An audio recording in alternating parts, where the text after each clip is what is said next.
Здравейте хора, днес сте с Алекс и в днешния епизод ще се представям пред вас. Отиваме към площадката, да покажем и моите приятели, ако искат. И нека ще се видим там. До после! Ето хора, ето е площадката до нас. Това са парзалките, червена и зелена. Това са люките, така се лелея. Там бяха едни играчки. Знаете ги преди времешните с топчета там е за топчета, там за да ти променя момента, там да си играят малките деца. Обаче тук го превърнаха за футбол. Покажи гъра, дето пише, това са градите. Това са градите, там дето са двете колчета, там са другите гради и тук играят мачове. Не знам защо. Чао, до после! Здравейте пак, тук сме блока до площадката и ще ви покажа кучите и котките. Сега търсим едно куче Шаро. Шаро! Намерихме те! Оно! Ще те карам жижо, Шаро. Аз съм... Заради тебе, май. Се караме! Ще съм минала с колелото и за малко да те бъсна. Добре, за каквото сме се карали, съжалявам. Моля те, не ме ръжи. Добре, ще си помислиш. После се видим. Чао!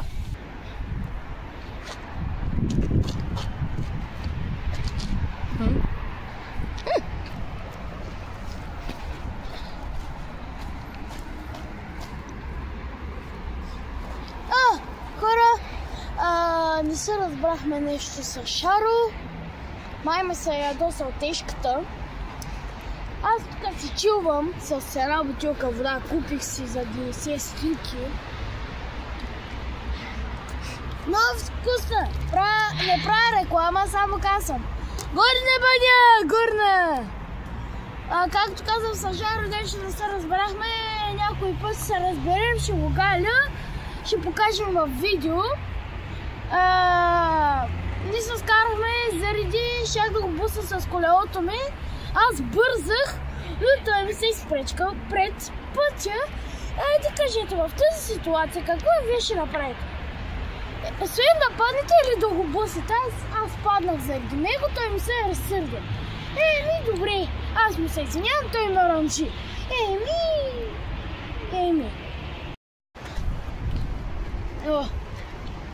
Пак ще кажа здрасти. Отиваме на едно място, ще ви покажа на моя братовчет, площадката. И може да се видим с него по някое време, да го покажем в видео, но не е сигурно. Предупреждавам, не е сигурно! Хора! Здрасти пак. Не знам защо го повтарям всеки път, не знам как да почна.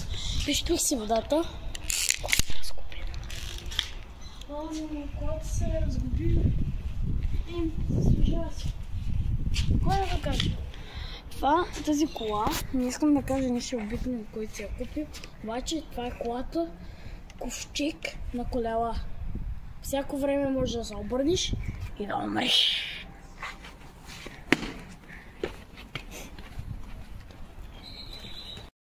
Ето я! Площадката на братовчет ми! Има една много тъмна история. Никой не казвайте. Историята е, че моят съсед, тук се вижда на Никите съседа, моят братовчет и на мен. Ние сме съседи общо.